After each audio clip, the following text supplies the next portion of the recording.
Hello and welcome back to the Irish Mags Show, your weekly Newcastle United podcast brought to you by the Irish Mags NUFC supporters group. My name is Paul, I will be your host for today, and joining me are a slightly rotated squad this week, if only Eddie Howe had similar options at his disposal. We do have Chief Community Correspondent Mr. Alan Williamson on the pod this week. Say hello, Alan. How's it going, lads? How are we? And we are also joined, not by Krisho this week. We've given him another break. The 1 week wasn't enough. Instead, we have the man who is the face and the spearhead of the Irish Mags community. It is Mr. Tevin Farid, or Tev as everyone better knows him. Say hello, Tev. What's the story, lads? Tied Krisho up in Wicklow. He's not allowed out. So for 1 week only, I'm back. We'll see about that. And finally, I am delighted to say we have another very special guest joining us this week, coming to us all the way from Oklahoma, USA, one of the pillars of the Newcastle United community and arguably the super fan of the North American Toon Army contingent with over 11,000 follows on Twitter and just shy of 7,000 subscribers on YouTube. It's Mr. John OHare of the Through Black and White Eyes podcast. Welcome in, John, for your Irish Mags debut. Hey, happy to be here. I'm Irish and British and American. So, yeah, happy to be with you guys. Yeah. Depending on what's happening, you can, if things are going well in the Irish sports world, you can be Irish. If things are going well on the English side, yeah, we know how that works. Yeah, I think that's the way it is. Yeah. Hey, I'm pleased to be here, and I guess a lot of people know me, but I'm not one of the biggest fans, but I hang out with them. That's all we need to know. I got some good friends here that are just super fans, and they're terrific. Excellent. As I tell them, I'm a 12-year-old with a pension. That's what I am. Nice. That's the way that's kind of the dream. Yeah, I've returned back to my 12-year-old self, and I just follow football, and I follow baseball in the summer over here. So, yeah, life is good. Well, John, we're going to give you 10 points straight away because you said football and not soccer. So straight away, you're on board there. Right. Well, like the rest of us, John has been through thick and thin as a Newcastle United supporter. So most of our main focus points this week will be focusing on John's origins as a Newcastle fan, his journey to this exact point in time and some highlights along the way. We're probably going to spend a little bit of time talking about the club's evolution, seeing as we have John here.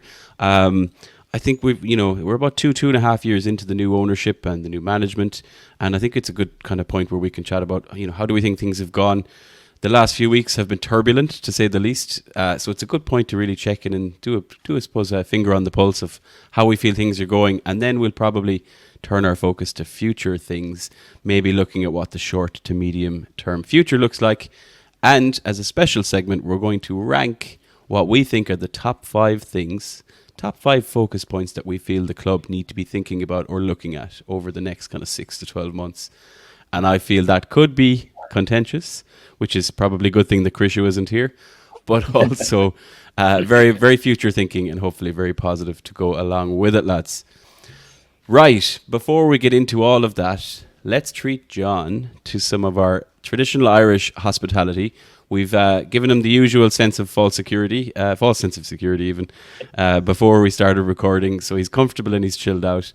And now we're going to go through a little bit of an interrogation to, I suppose, pick John's brain on his origins as a Newcastle fan and how he's been brought to this moment, which I'm sure is the highlight, John, your first appearance on the Irish Mags Show podcast. Absolutely. The first question really that we have and that everyone wants to hear is, how and why Newcastle? Where did it all begin? And how did that decision that's changed your life get made? Well, it was easy for me. Both sides of my family, my mother's and my father's, originated in Ireland. In Northern Ireland, like between the border and Newcastle itself, Newcastle, Ireland, Northern Ireland. So their family's from there. That's where the OHares are from. I think my mother's family, the Britons, are from another part of Ireland. But yeah, my father's family emigrated from Ireland, went to England. He was born in Newcastle. Newcastle upon Okay. Tyne. So, but it wasn't. It was just a few years that they lived there, and then he emigrated to the U.S. But when I was growing up, I would hear stories about this place that we were from, and so as a young kid, I was very intrigued about Newcastle, and I wanted to get there someday. Of course, I got married and had kids. I got married at an early age, had kids. Um, got 3 grown kids now, and they're all off in different parts of the world. So, once I retired in 2013, I started really getting curious about going back there. And my wife and I had a little bit of money left because we're finished paying for college for the kids. So she had a trip. Actually, we had a couple of trips to Ireland, and that was just great. We were in Dublin. We were in Galway. We, travel around. We like to hang out at Bray or Greystones, just south of town. It's just beautiful there. So, so we've gone back there. Well, we took the kids on a trip when they were still here, probably 2005 or somewhere, where we went to Germany to see my sister who lives there. But along the way, we had to stop and transfer planes in London. So we did, and we saw London. We took the kids around to everything so that they would get the experience. They were young. And then we went on to Germany and to Berlin. The next trip we had to the UK, my wife had was meeting up with some friends. And the friends said, everybody's bringing their spouses. So I got to go to that trip, and we were in Ludlow, down near Birmingham, actually. Really nice town where her friend lives. And they were going to go up to York after that. And I said, well, that's a great plan. Let's do that. But I said, here's where things get sticky for you. I'm on your trip, but if I get up to York, I'm going to make the extra journey up to Newcastle. I got to go there. Absolutely. So I did. I kind of hijacked the trip a little bit. Her friend stayed in York and then returned back to Ludlow, but she decided, well, no, if you're going to Newcastle, I'll go with you. So in 2019, we went up there, but it was like before the season started. And I was trying to get a new kit, and they said, well, they're not out yet. And it's like, what? It's only like a month till the season starts. What do you mean? I couldn't believe that it was kind of disorganized. Little did I know that was kind of the way everything was. Tickets, the website, everything, as I learned later. So, so I got there in 2019, and I can't tell these stories without getting emotional. I'm really sorry about that. But like in 2019, we got close to seeing the club, and of course, I'd come home and just watch all the matches, and it was miserable. It was a miserable time, but I still followed them, and I thought, one day they're going to be good, and so.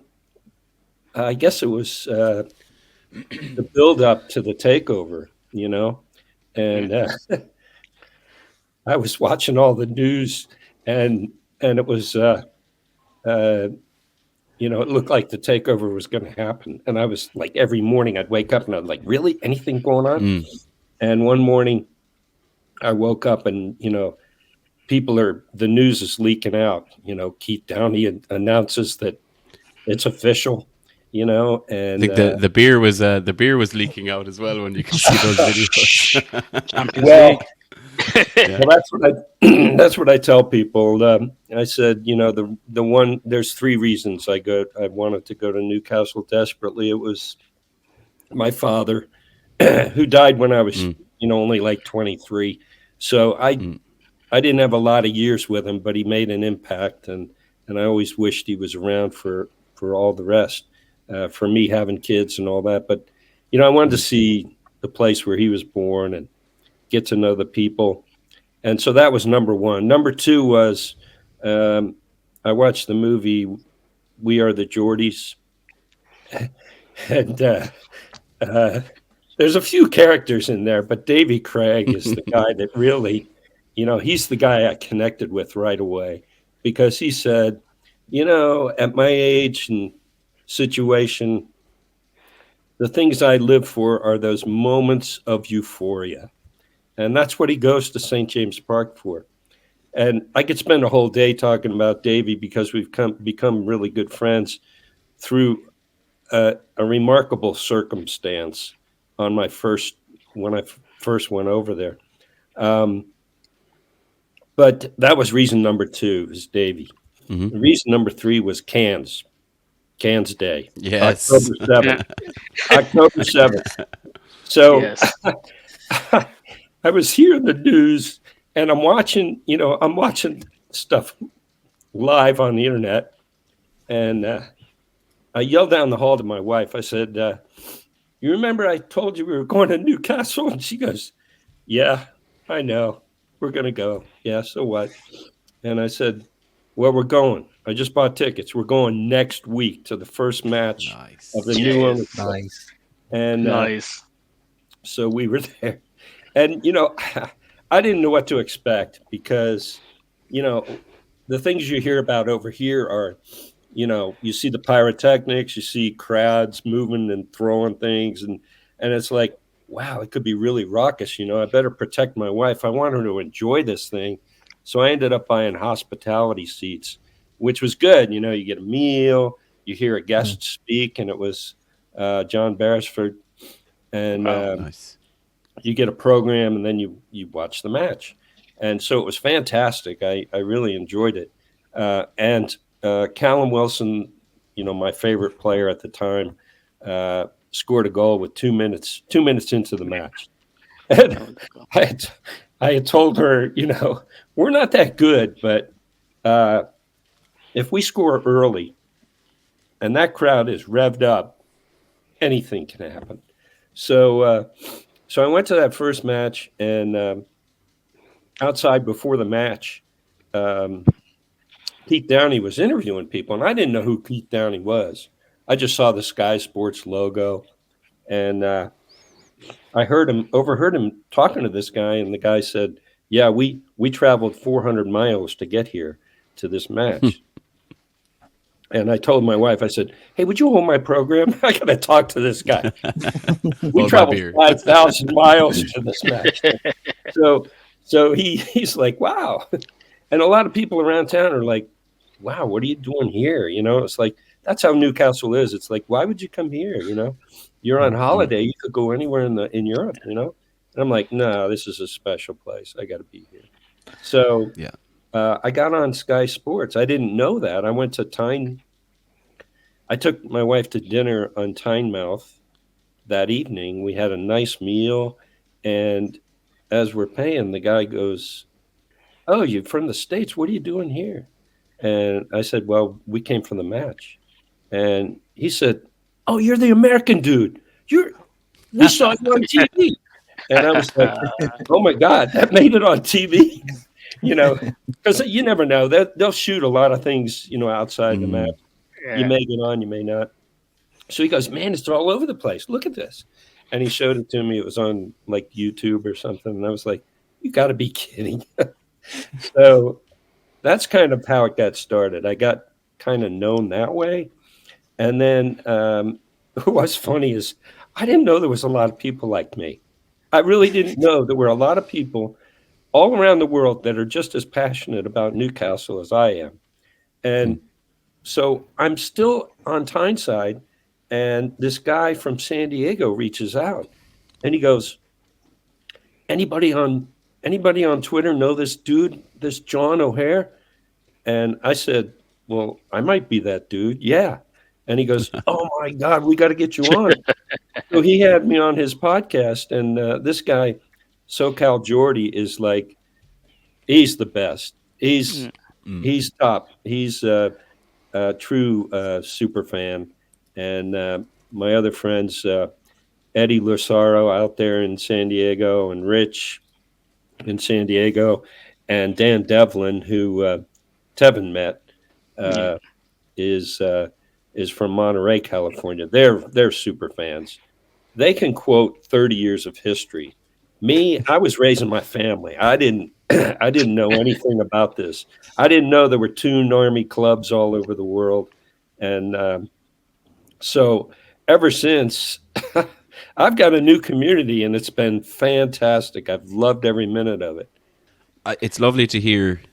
That's a pretty unique story. It's one of the nicest origin stories we've had, I suppose, as you described. We sometimes get fans out there on the internet saying things like you should only support your local team and all that. But like your story really typifies why that's not true. You have a connection, a family connection, and obviously an emotional connection, and then obviously a real connection, and it's continued.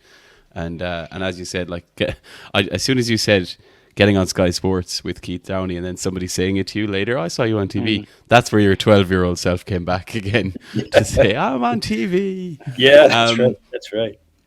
And in terms of visits, John, have you been over a couple? I know you've been over more than once, I believe. Have you been over a few times? And as we said, we buy a Ryanair flight that costs about €30. Because it's very easy for us. Obviously, a bit different for you. But have you been over many times? And have you any future trips planned as well? Oh yeah. I'll be there for the next match actually. So I'm coming to West Ham, and you got to plan this stuff. Okay, so West Ham, I'll be at that. But I line up the schedule and I go, when are they playing back-to-back home games? And they're playing West Ham, and 3 days later they're playing Everton. I'm going to be at both of those matches. Nice. Unreal, love that. And a couple of other American friends. It's up to about 12 of us are going to be over there. Wow. So we're trying to plan a get together, and of course when we do a get together, we put it out on Twitter, invite everybody. So like our friends in Newcastle will come, and anybody who's on Twitter and sees it that's a Newcastle fan is like, come on by, And then I hand people these cards. I've got cards. Oh, nice. Deadly. Nice. That's me. Here's me with my first kit, and I'm holding my son who's now 40 years old. Love wow. that. That's my first kit in 1983. My parents came over, and they brought 2 kits home, and my brother and I kind of fought for which one we'd have, And I ended up. They're worth fighting over those kits, because some of those old kits are really special as well. My nephew's got it now. He's got one of them. We had a silver one with NUF. It's a cracking kit. Yeah, and then we had this one that's just the black and white. Can't beat it though. Yeah, I loved it. So now, golden days. So this is probably my first from the first match. That's me and my wife. Just outside the Strawberry.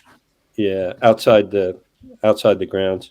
Yeah, Nice. But yeah, I like. You want to talk about Newcastle? Here's my card. It's got my number and everything. My Twitter handle. You can contact me when I'm not drinking beer here in front of the stadium. But it's like a sports business card. Tev, I was going to say, Tev, you need to get some business cards, dude, because you need to get some business cards. Yeah. You've got a lot to live up Follows to. Andy Cole and a few people might have a collection. Yeah. I got to plug this. Definitely have it. This is Through Black and White Eyes. Oh, deadly. Yeah, nice. So that's my good friend Baz. They're quite skilled. Yeah, they're nice. He does the podcast, Right, and I'll be handing those out until I run out of them. Make a note, Tev, for later. So then, John, we will come to the podcast in a minute, into the Through Black and White Oz podcast, but just to stick with you, I'm enjoying this. I really like hearing the emotion in your voice. Obviously, keep it together. Of course, Irish men aren't very good at handling emotions at all. You don't know what to do with it. yeah, we don't know how to handle it. I'd love to hear your biggest highlight, maybe as a Newcastle fan, and maybe you've touched on it there in terms of the visits. But is there anything that really stands out so far, and hopefully more to come? Obviously. Well, the first visit was just magical, and it hasn't stopped. I've had a couple trips with the San Diego crew. I flew to San Diego to meet with them after they had me on the podcast. I took 2 of them over with me to a November match where we beat Chelsea at home, and we stuck around for the Man United match, and we beat them 1-0 at home. It was just nonstop fun. Shade and Eddie. I was so glad they could make it. And the funny thing is I've taken my son and my other son. I got two. I've taken them to matches, but my daughter Teresa actually went to the Chelsea match with her boyfriend / husband. They've been together so long. It's like they're good. So I took both of them too, and what a match for them to go to for the first game. She turned to me. She goes, "Okay, Dad, now I get it. I see why you're into this." I'm hooked. Because it was like a really close game, and then all of a sudden it was 2-1, 3-1, 4-1, and it was like, this is beautiful. So you got some really good fortunate timing, especially when you're saying that you guys obviously you're making such a big trip. You got to make it worth your while, so you might stay for a week. The games you said you're going to, hopefully West Ham and Everton. We'd like to think that they're some good chances of getting 3 points. But also obviously for her as well. So it's good to get the luck of the Irish, let's call it, while you're over. You touched there, John, on the kind of San Diego element. You've touched on a lot of you were mentioning a lot of the different kind of cohorts and friends you've built up over the years. Obviously, we are the Irish Mags supporters group, so nationwide. I'm currently sitting in Galway, where you said you've been. The lads are up in Dublin. We notoriously don't like each other either sides of the country, but that's for another podcast. You put that all aside though on match day, right? Yeah, it has to be done once a week for the pod. But obviously the US is a very big place. But are you involved in multiple supporters clubs, kind of, in terms of where you sit within the American, let's call it the American or North American kind of Toon contingent, or do you have your fingers in a lot of pies in that sense, or even around you where you are? Are you flying solo, or are there others nearby? I'm pretty much flying solo here in Norman, Oklahoma. But I found out that even in Oklahoma, there's several people that are Magpie fans. In fact, one guy who I knew like 20 years ago that lives here in Norman, it's a university town with a big University of Oklahoma. And we actually get 85,000 fans to our football games, our American football games here. So it's big here. But the soccer, excuse me, guys, the soccer's not as big. We'll let you have one. Yeah. But there's a couple of guys, and I met with one yesterday. We went to a restaurant and convinced them to put the match on TV so we could watch. And there's three of us in this town, but we haven't put out like any broadcast to say, hey, we're going to be an official Toon Army club. Anybody who's Newcastle, come join us. Anybody who doesn't have a team, come join us, and we'll break you in, right? But what I do is I've made friends around the country, and I don't like just meeting people over the internet. I want to go see them. So I've been to the San Diego club. I've been to the Dallas club. I've been to the Denver club. I hope to get to Chicago and Minnesota sometime, maybe even before the end of the year. I've been to, this summer we had a great time because all the American fans got to go to the summer series that was here. And I went to all three. I went to Philadelphia, Atlanta, and then New York, New Jersey. I went to all three of those. And so I've met with all three of those clubs too. And they're all great. Everybody's great. We all treat each other with a lot of respect. And really, it's just like friendship and love. I mean, it's like, we're going to ignore the rest of the world. And it's all about what we're doing in our club right now. And that's what we do. And, you can get along with people when you just focus on how much you have in common with them. And that's what we do. Yeah, and we often joke here that, we're, again, same for us in different parts of Ireland. Being Newcastle fans, when we were young, you were often alone. And there was a lot of Man United, Liverpool, even Arsenal fans are all around the place. As soon as you connect, obviously, it's great. And like you said, we don't care. Do you know what I mean? You wouldn't change it no matter what way you look at it. Okay. Before we're going to jump into some real Newcastle United talk, John, but before we do that, I did want to kind of talk a little bit about the podcast, which is the Through Black and White Eyes, as you mentioned. We will be putting a link in the description, folks, for any of the listeners who would like to check it out and, of course, subscribe. But I guess, how did it come about and your involvement as well? And I suppose, what does the future hold? Well, Dan and I traveled to Newcastle with him last year.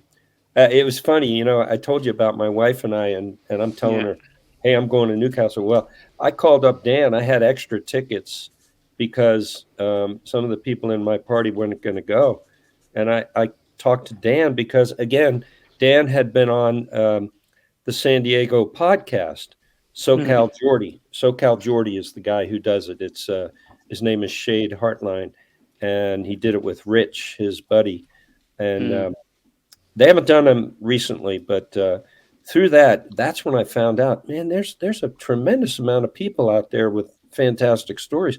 And Dan was like one of the greatest that I heard on that channel. So I reached out to him and I said, Dan, you and I talk on Twitter. We're both diehard Newcastle fans, and I've got some extra tickets if you would like to join me in Newcastle. I can't pay for your whole trip. You're going to have to get there. But once you get there, you got a ticket. Yeah. And so he goes, well, let me check with my travel agent. And he runs upstairs to talk to his wife. And his wife looks at him and says, you're not going to Newcastle. We've all been there. Yeah. We're going to Newcastle. So she wanted to go. And and I met her, and she's just fantastic. She's just as good as Dan. They're wonderful people. So that's how I met them, and we spent the whole, I don't know if we went to 2 games last year together, and it was the Brighton match and Leicester City, I believe. It was the 2 last games of the year, which was fun. I was outside smoking a cigar and was like, yeah, we're going to Champions League. Yeah. So that was another big moment, talking to them. So anyway, I got to know Dan. And through this, I've done a couple of podcasts. I've done some with John Sinclair. I like John. I've done some with Baz, with Barry Thomas. And Barry said, look, John, we're going to do our own show, you and me. And I said, well, that's fine. He goes, no, it'll be your show. And I'm like, I just show up. I'm not really a podcast guy, And he said, no, it's your show. And I said, you do all the work. How can it be my show? You set it up. You've got the count with YouTube and StreamYard. So over time, he convinced me that, look, I'll show you how to do all that. And you just you do an American show. And I was like, okay, all right. I think I know now. And so Dan and I were on his podcast once recently, and he said, yeah, why don't you both do it? And so we went, sure. So we just started doing it, and immediately I reached out. I forget how I got in connection with Tev, but it was I guess it was a recent text or something. It was fate, John. It was fate. It was. It was Irish and American fate. But it's interesting to see the chemistry that you and Dan have. Do you enjoy kind of that side of it in terms of obviously chatting with Dan, but also kind of giving a spotlight on kind of individuals and kind of sports groups? I think that's the kind of sense I got from you from the previous episode. Yeah, that's kind of what our niche is, because now really I'm the old sappy guy, and Dan is I call him this.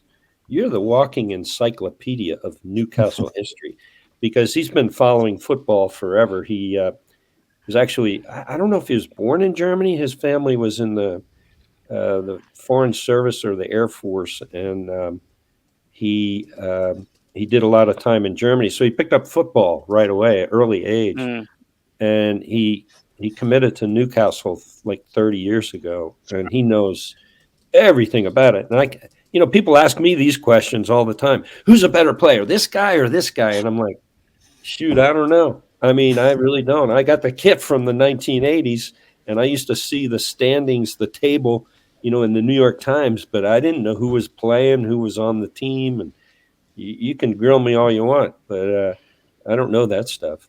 But starting in during the lockdown, during COVID, it just was the only thing I was doing.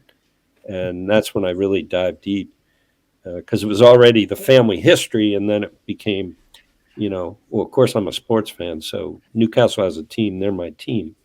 But Dan and I, I think we complement each other well, and we love each other. We're brothers now, so he's the one. If you ever want to know this player or that player, he knows it.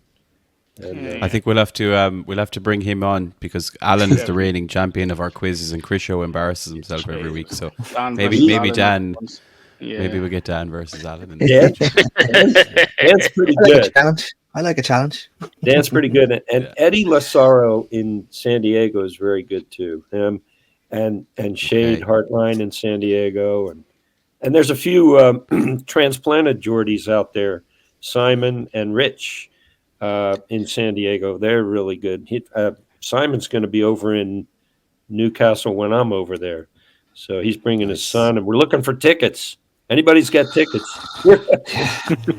Aren't we all? You're preaching to the choir. Yeah. It sounds like guys, that's the only reason I'm on this podcast. I'm trying to get you might be on the wrong podcast. Yeah. If I laugh a lot, if I cry a lot, hey, they might feel sorry. He's putting on the show for the tickets. No, I don't know if you'll get tickets out of the Irish group because we're banned out of most of the pubs around Newcastle. But again, we don't go into much detail on that. Well, then I got to hang out with you guys. Yeah, that's it. And I think, lads, we're gonna have to consider an Irish Mags tour to San Diego. Sounds like there's a lot going on there. Not even because we also had Warren Barton on obviously a few months ago, and he was obviously based there. So a lot happening on the Newcastle front in San Diego. Let's move on then, and we're going to talk. Let's talk about Newcastle. Let's talk about the club. Obviously, John, as you said, the last couple of years have really ramped up for you in terms of how things have fallen in your own life and obviously the way things have gone in the club. I think it'd be a good opportunity for us to talk a little bit about how things have progressed since the takeover was completed, since Eddie Howe took to the helm. So for us to kind of bounce through this, I'm calling this the 2-year review. We're a little bit over 2 years.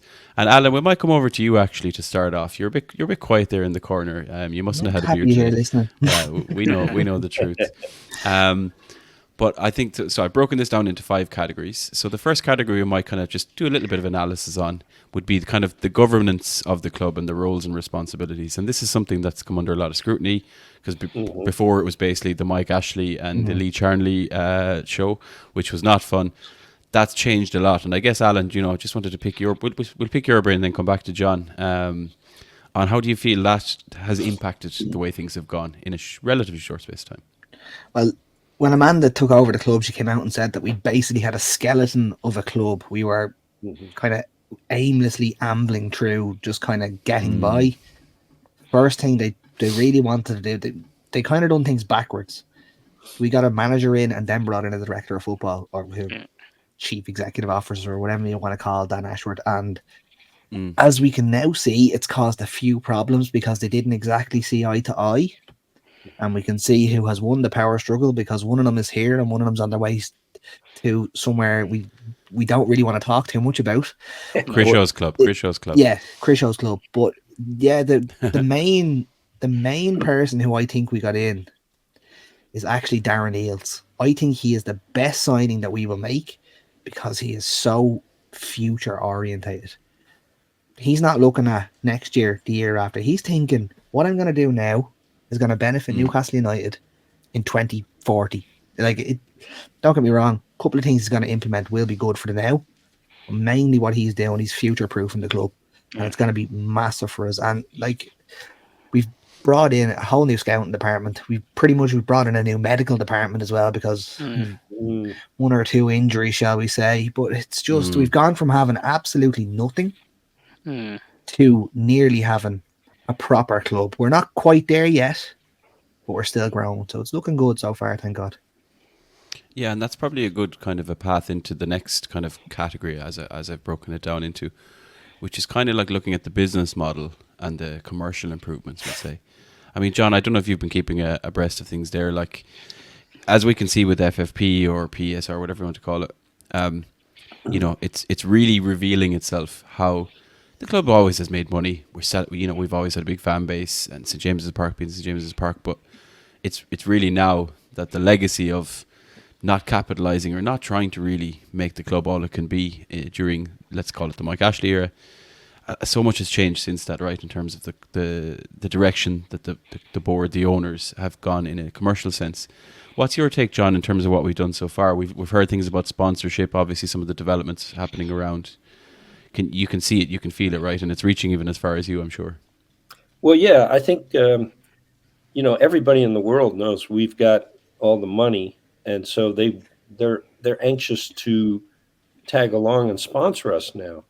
But what's really hurt us is the FFP thing really bothers me because it used to be, all Newcastle did was they got a good ownership group with a lot of money. And so they were following the Premier League model, which, was just, we're the Premier League. And I mean that literally. We are the Premier League in the world. And we're going to attract the top talent in the world, and it takes money to feed that machine. And so what did we do? We get an ownership group that's following in the footsteps of what Man City did, what Chelsea did, and now we can't use the money that they have. And now we're talking about moving to a new stadium that does all kinds of other things besides football, can attract other things to generate income. And we have all the money in the world. We shouldn't be worried about income, especially since we've kept the books straight, right? And we're not like all these clubs that are, just keep digging debt worse and worse. So it kind of bothers me the more I think about it, because we're going to have to radically change a lot of things that are strictly Newcastle. And I don't want to see us sell our soul just to keep up with this crazy football world. I still want Newcastle to be Newcastle, and I want Newcastle United to be Newcastle United.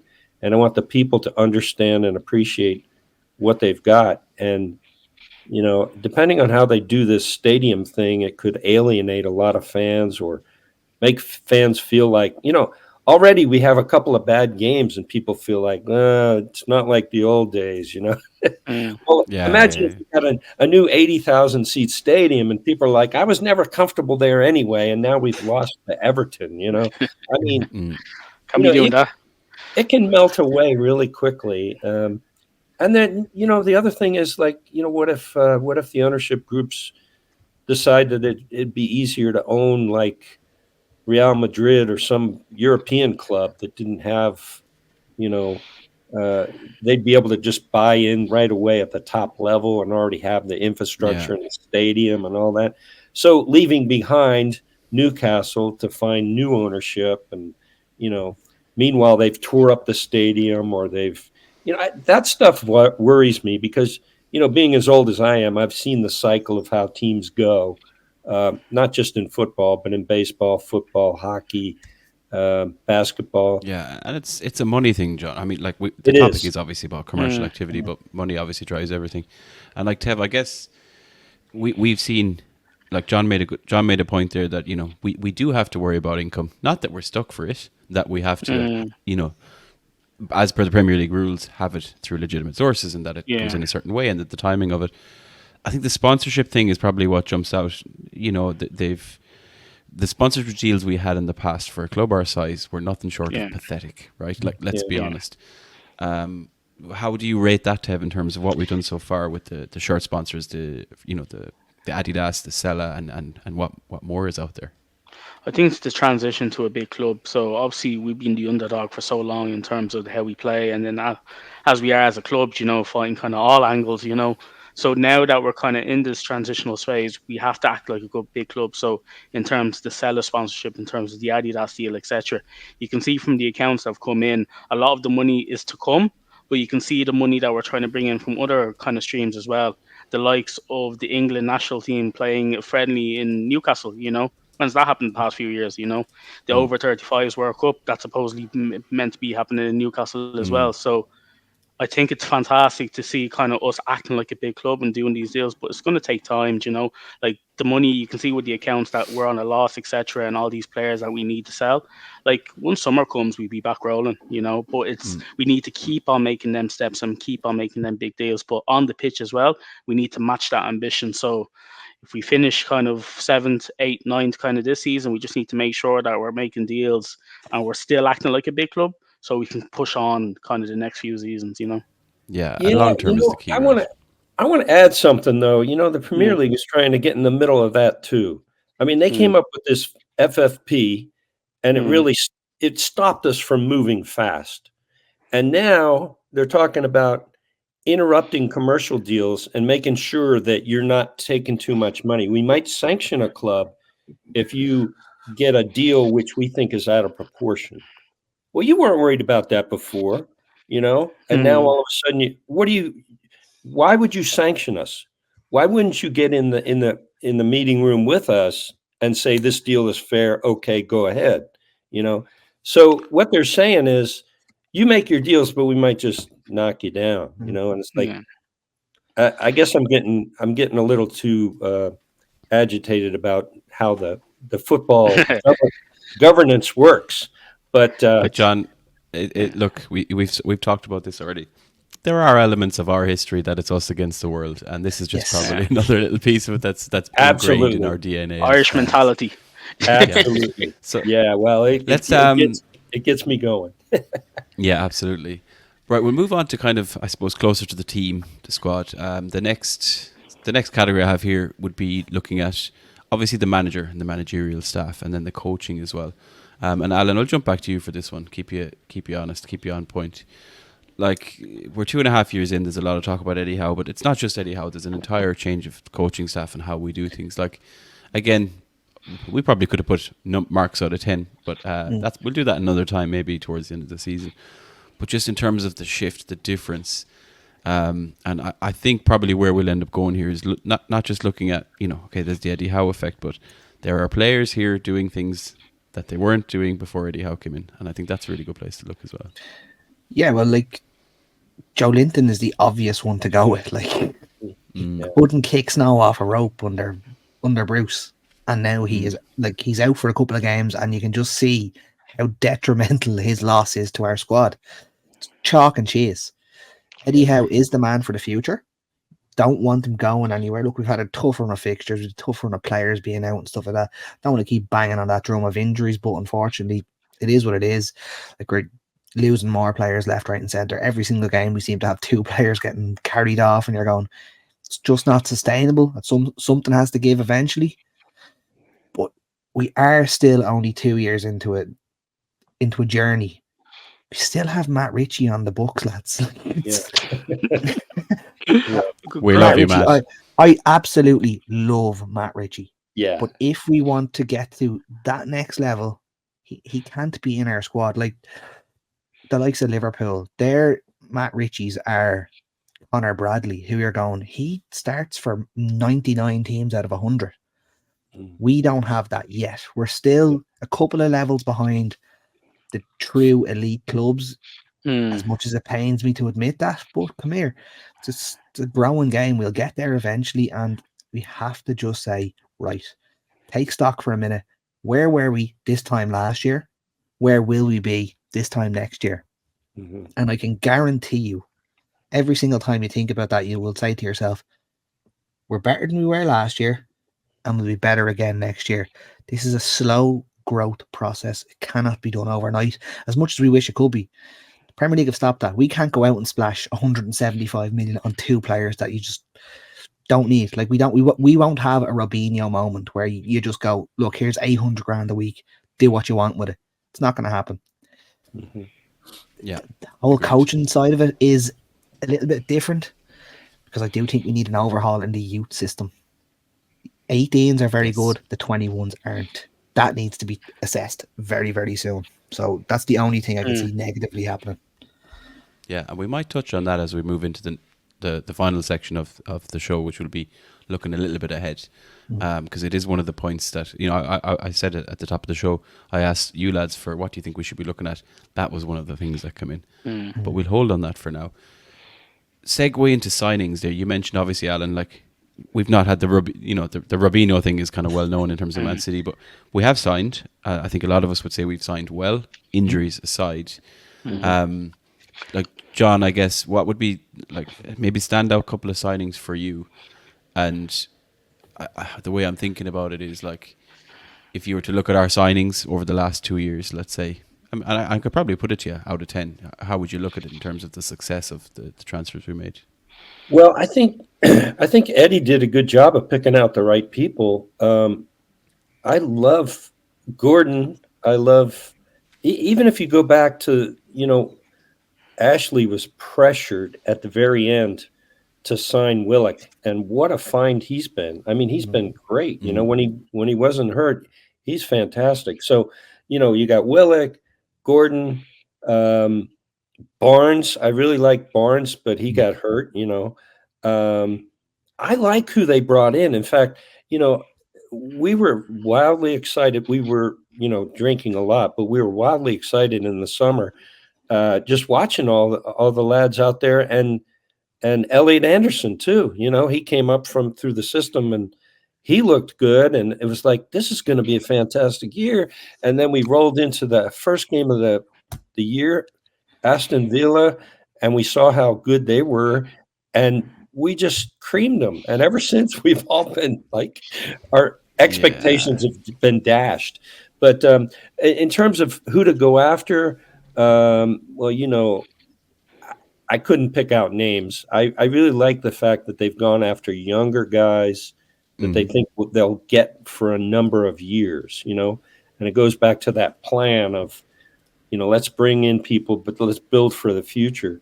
You don't go for the star because you're going to spend a lot of money and all that. You try and get somebody who's developing and work them into the system. But some of them have worked out really well. I think that's fair. Yeah. Yeah, I think that's fair. No, I don't think we probably won't even start to speculate, right? There's a lot to figure out about how much we'll be able to spend. But looking at who we've signed, again, the Tonali injuries to Barnes, like two big signings that we've barely seen them, right? And John, I was at that Aston Villa game, and I watched these players come off the bench, and I saw, like, for the first time, I was like, look what we can have that we've not had for a long, long time, which you've seen a lot of other clubs do. The depth is so important now. You don't need a player to play 95, 98 minutes. You get 70 minutes out of a player, you get 20 minutes out of another very good player. It's a double whammy for the team you're playing against. So, I think, there's question marks on Lewis Hall. Very fair questions, I think. There's a lot of doubts. We've not seen him. There's definitely things going on there. But overall, I think we've signed well. But going back to this, the phrase I use, series of unfortunate events, is still lingers on. And it'll be interesting to see how the next window goes. Right. Final one, and Tev, this will be this has Tev written all over it. The final category of our Irish Mags 2-year Toon review is the fan experience and community category. Yeah. So obviously, Tev, we know that you're the true definition of an Irish Geordie, as we've mentioned in the past. You've been going for many, many years. How do you feel things have changed? It's a very hot topic, something that can always be talked about, but how do you feel the owners have done in terms of the fan experience and community with regard to inclusion, matches, experience, all that kind of thing? I think we have a bit of a way to go, but I think there's been positive signs. Obviously, if you think about a big club, the likes of the top six, you can see what they're doing, where Tottenham kind of have regions in terms of Asia, in terms of Australia, etc. And clubs are starting to look at international kind of regions and kind of say, look, we have a supporters network here, whether it's in Ireland, whether it's in America, the Middle East, etc. And actually engage these fans and put a spotlight on these fans, because we are like the Geordies, we're traveling over, we're spending our money, we're going into the stadiums, we are, actively putting revenue into the club because of the love that we have for the club. So it's great to see that Newcastle are kind of doing a lot of stuff, and that's down to kind of the liaisons. Obviously, we chatted to John, you've spoken to a few members of the club, but they're actively listening to us. They're putting on fan events, etc. For us as Irish Mags, it's the same as yourself. It's not just about the 3 p.m. or 5:30. It's about the experience at the day. A lot of us arrive in Newcastle around 10 a.m., around 10:30. So it's actually the day, the full experience. And obviously, with our community, we've done a lot in terms of making sure everybody's together. But the club as well has given us a hand in terms of showcasing our community and giving us opportunities to engage. So at least then we're not siloed to a corner, siloed strawberry or in rosies, etc. But I do think definitely there's a way to go in terms of making sure when supporters groups from all around kind of the world, when we come to Newcastle, that we feel at home, and we're kind of engaging with each other with the Geordies, etc. So I think there's positive signs so far, but I'm liking the vision that the club have in terms of their commitment to helping fans all around the world. So it's been fantastic. As I said, I was involved in a fan engagement event just there recently, and it was interesting to see all the views people had. But everyone in the club was very accepting of these views, and they were kind of saying, "Look, we'll try our best. We'll have a chat, etc." But it's different to the Ashley days, I'll tell you. Yeah, I think they were unheard of, really, by and large. Probably not so much for people and fans and groups very, very, very close to the club already, or obviously geographically closer, but they're definitely broadening a lot of those horizons. But you also said to have a bit of a way to go. That's a good little path into our final section of this week's show, guys, because as we were talking about potential improvement opportunities, one of the things I asked each of you to do was put together your own kind of 5 points that you think you would like to see the club focus on for the next kind of 6 to 12 months. This isn't really like looking at players to sign or any of the obvious stuff, but more so themes or focus areas that we'd really like to see the club focus on, change, and obviously communicate to us as well about. So I think this would hopefully be like our 5 steps to feeling really, really good about things, and obviously look what's realistically what Alan called the long-term journey, and obviously where we want to be right up there with the elite clubs in Europe.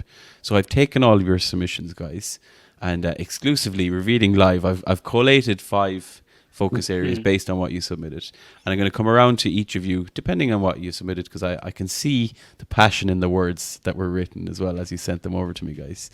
So first thing I'm going to talk about is with Alan, and the theme of this one is basically looking at communication and transparency around, let's say, newsworthy items, announcements, future plans. We mentioned fan engagement, things like, data and figures with regard to ticketing, with regard to like transparency on actual things that are influencing club decision making.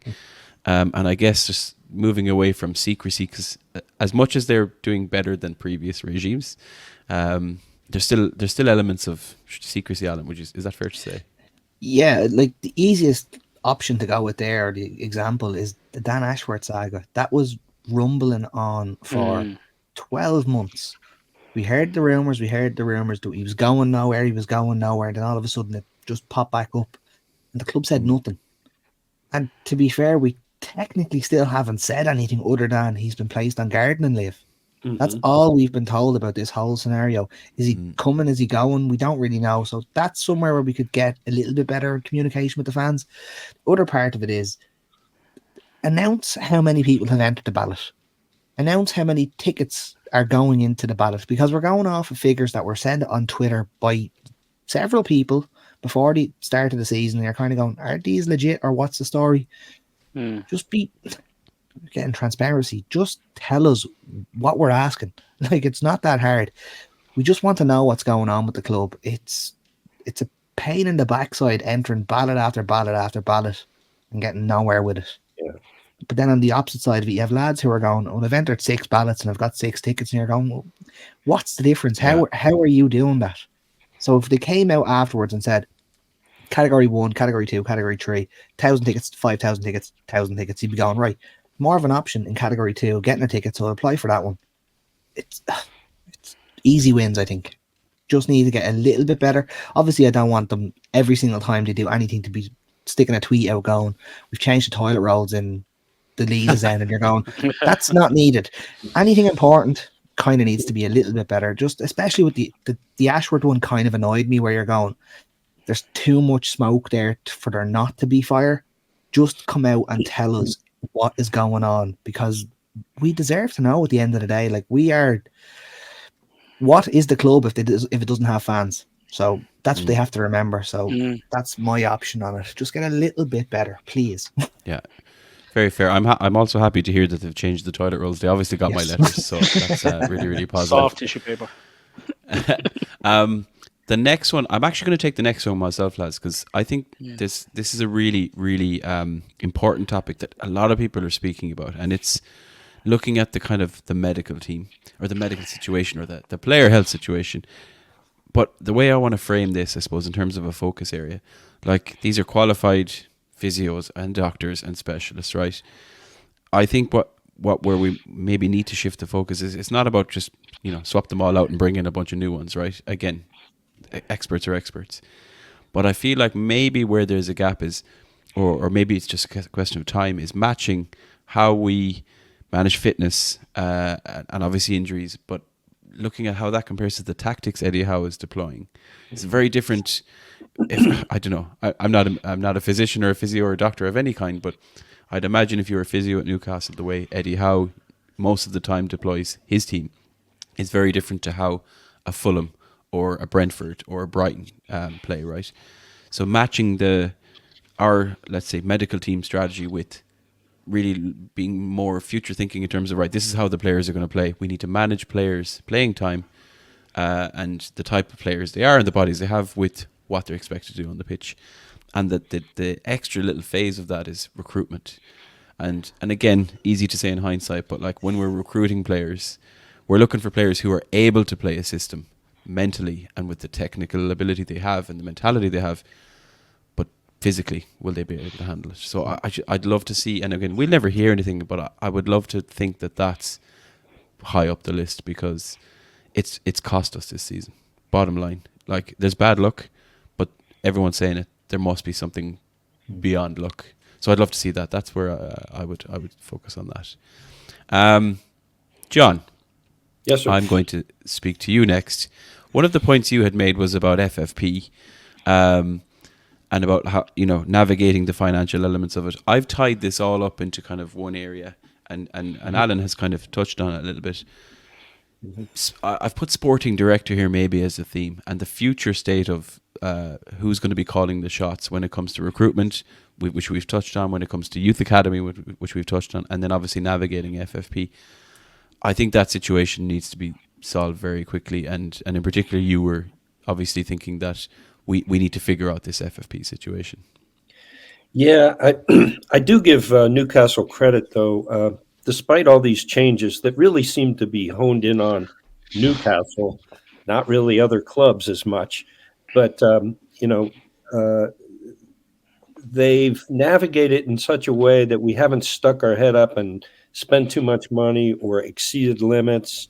We've been very careful about it, but it's going to take a lot to manage that going forward. I do believe that they also, like I mentioned this before, is they seem to transition to, we can't just build the way Chelsea did or some of these other clubs. We've got to get youth in that we think show promise and get them into our system and then manage them from there up. So I'm happy that they're doing all the things they can do. I'm very unhappy that they're limited by all this stuff. Yeah. And I think they were about to be. I think the Premier League was facing some lawsuits if they didn't do anything, and unfortunately, I would have rather have seen those lawsuits go into effect, because I think what they did was they had that meeting, a board meeting recently, and they changed the FFP to a certain degree to align with UEFA or something. And so that's going to be their alibi, is that we're working under the same auspices that the rest of the world is, and they will have avoided punishment for what they did when they just let Man City or Chelsea spend out as much money as they could. I think we had a fair point with that, but now I don't know. But yeah, I think might not have answered. No, it does. It definitely does. I mean, and the way I was grouping it was, we know FFP is a thing, or PSR. We know it's being looked at. The Premier League are like really wondering, how have we ended up here? It's almost like they put in the rules, and then when people have started getting caught, it's like, oh crap, we better do something different. But that's again for another day.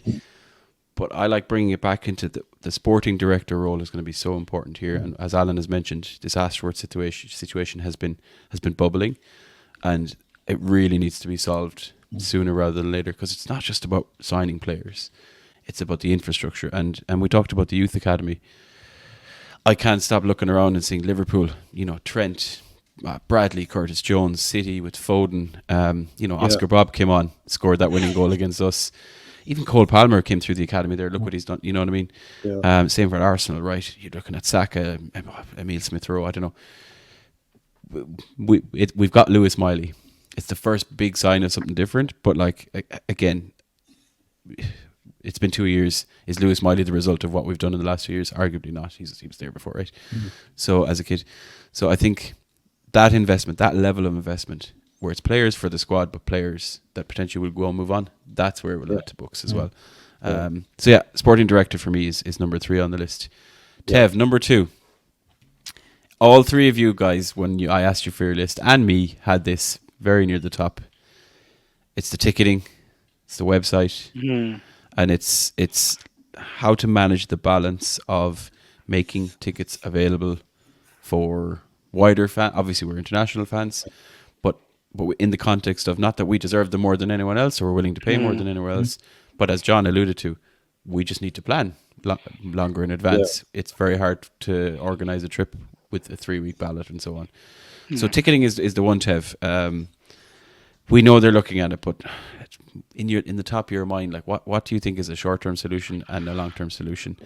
Bearing in mind our number 1 is probably the ultimate long-term solution.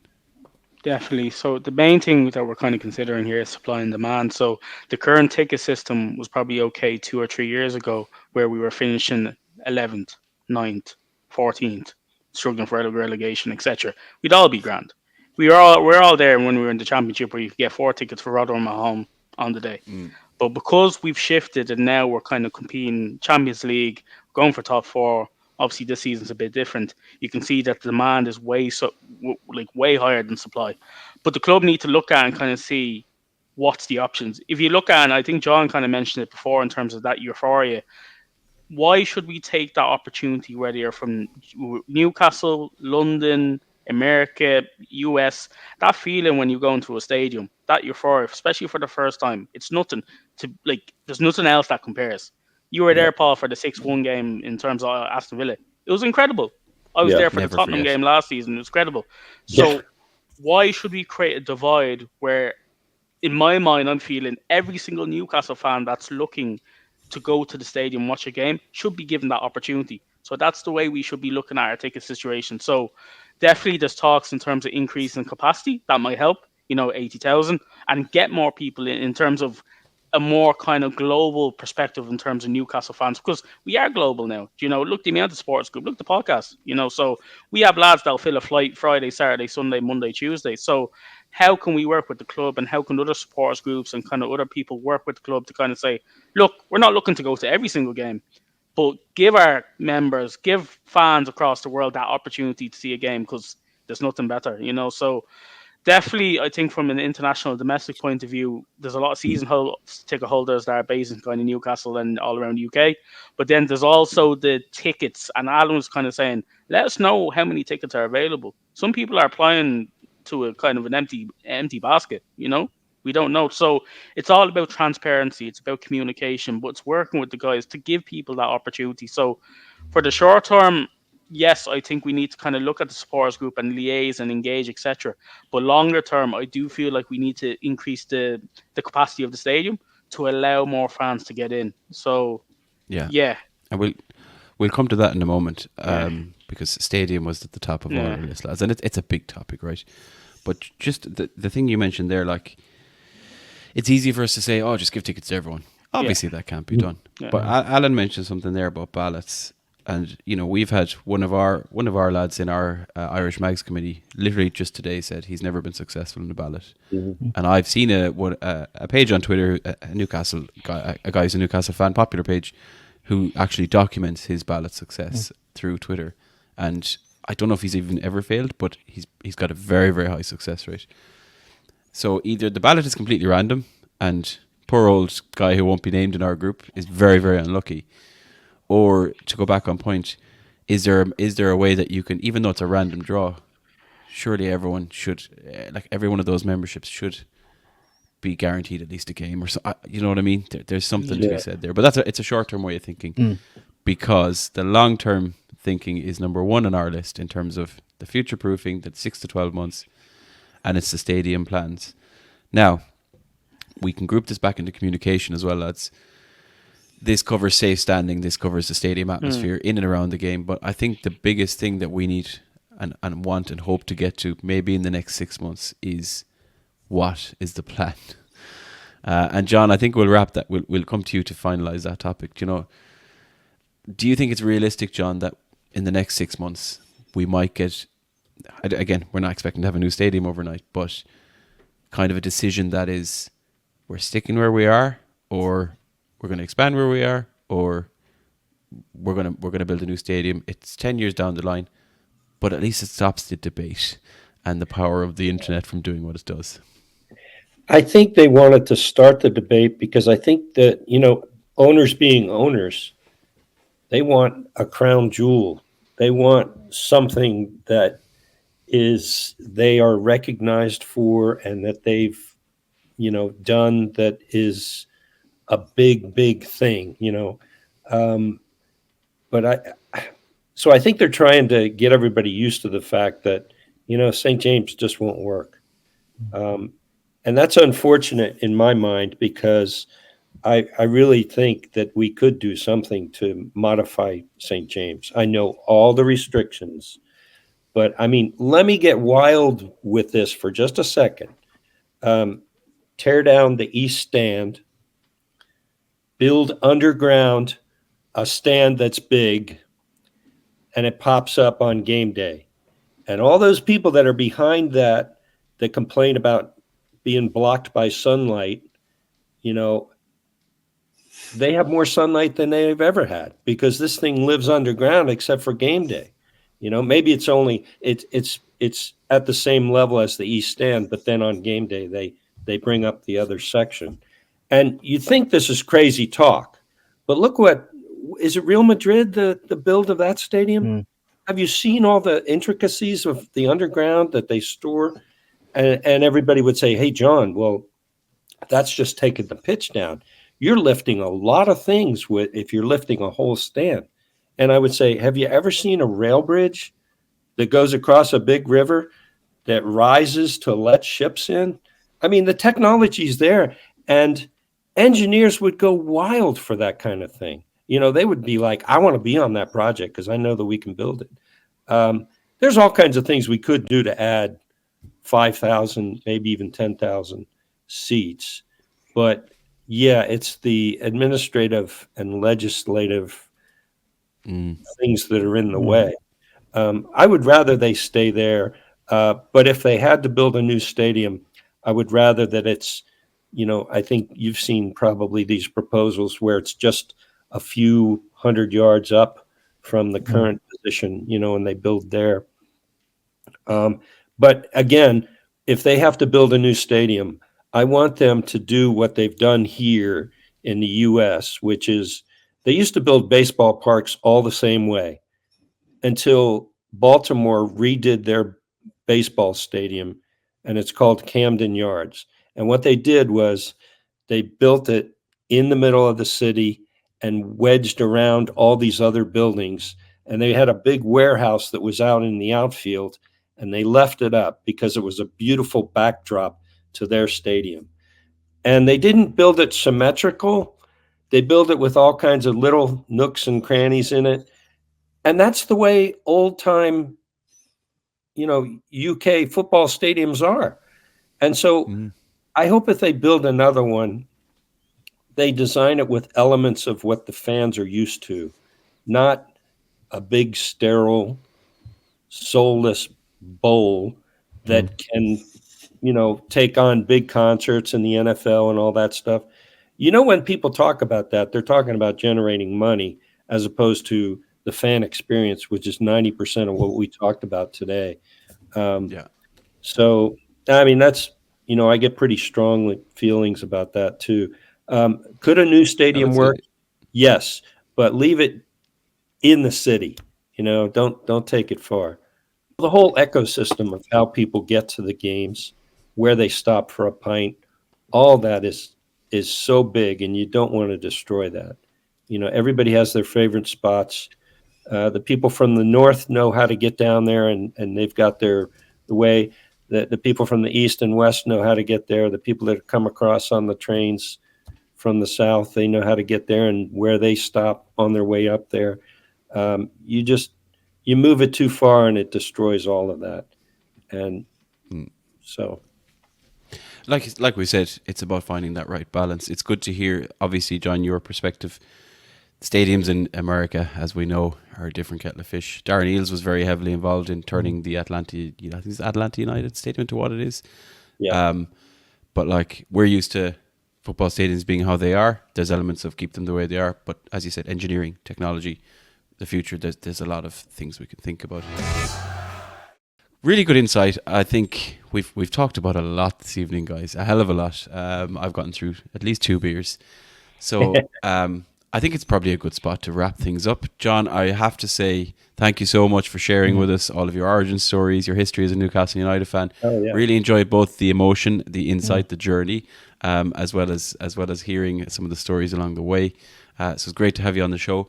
In case anyone doesn't know, John, where can people find you on the internet? Well, mostly I'm on Twitter. I do the on YouTube. I do the Through Black and White Eyes podcast with my buddy Baz, and of course my co-host Dan Devlin from California.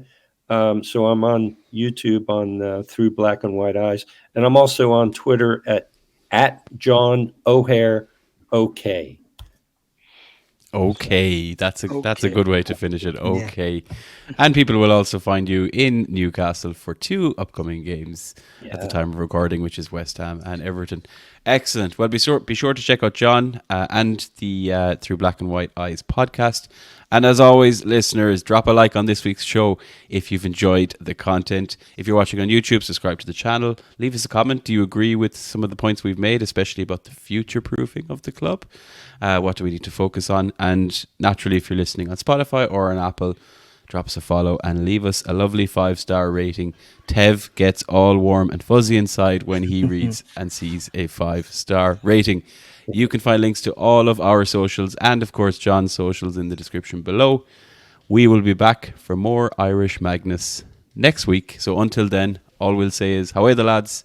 Slán go fóill, and see you all very soon. Say goodbye, gentlemen. Thanks, guys. Thank you. Cheers. Thanks, John. Thank you, listeners. See you all next week. Good luck.